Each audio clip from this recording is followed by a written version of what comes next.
ఏంటబ్బా ఇది జుబ్బాలు చూపించింది అనుకుంటున్నారా? అవునండి, జుబ్బాలే. ఇది బయట కంట్రీలో బాయ్స్ జెంట్స్ వేసుకునేదండి. కానీ ఇది ఉతికి ఆరేయడము ఎంత సులభమో ఐరన్ చేయడానికి కూడా అంతే కష్టం అండి. చూడండి ఎన్ని ఉన్నాయో. ఇది నా డైలీ రొటీన్. ఇది డైలీ నేను ఉతికి ఆరేయాలి, ఫ్యాన్ పెట్టి ఆరబెట్టేయాలి, మళ్ళీ సాయంత్రం కల్లా ఐరన్ చేసేయాలండి.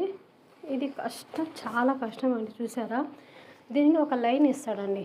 చూడండి, ఇది లైన్, ఇక్కడి నుంచి ఒక లైన్ ఇస్తాడు. ఐరన్ చేసేటప్పుడు కరెక్ట్గా లైన్ రావాలి. మళ్ళీ దీని వెనకాల చూపిస్తానండి.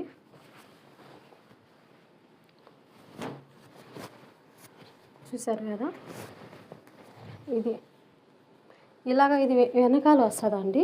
ఇది ఒక వెనకాల వస్తుంది.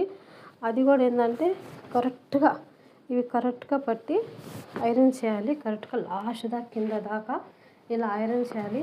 అలా ఉంటేనే వాళ్ళు వేసుకుంటారు, లేకపోతే వేసుకోరండి. అనుకోవచ్చు ఏం బయట ఇవ్వచ్చు కదా అని. బయట ఇస్తే మమ్మల్ని నిన్నెందుకు పెట్టుకున్నాం మనం అంటారండి. అంతే తేడా, ఇంకేం లేదు. నాకైతే అది చెప్పాను, చిన్న కుటుంబమే, ఇదే ఎక్కువ పని చేసిందే చేయాలి. ఇవన్నీ బయట ఇచ్చేస్తే కొన్ని పని తగ్గుతుంది, కానీ డబ్బు కదా.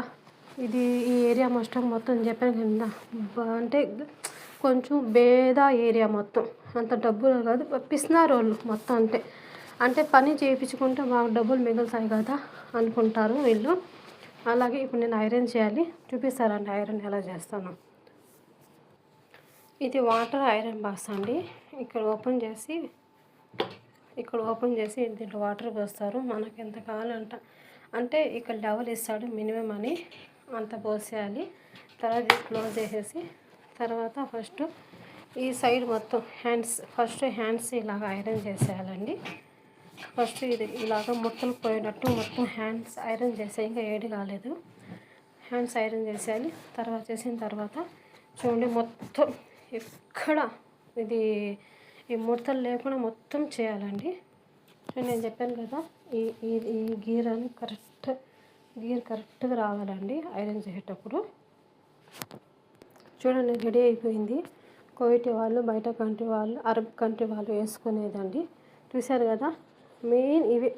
ఈ గీత అనేది కరెక్ట్ లెవెల్ ఉండాలండి. చూడండి, ఇవన్నీ మొత్తం చేసేసాను, ఎక్కడ ముడత ఉండకూడదు. మళ్ళీ బ్యాక్ సైడ్ చూశారు కదా, బ్యాక్ సైడు కరెక్ట్ గీర్ అనేది ఇలా రావాలండి. ఫస్ట్ నాకు వచ్చేది కాదు, నేను ఇక్కడ వచ్చినాక నేర్చుకున్నాను. ఎలా అంటే చూసేయండి.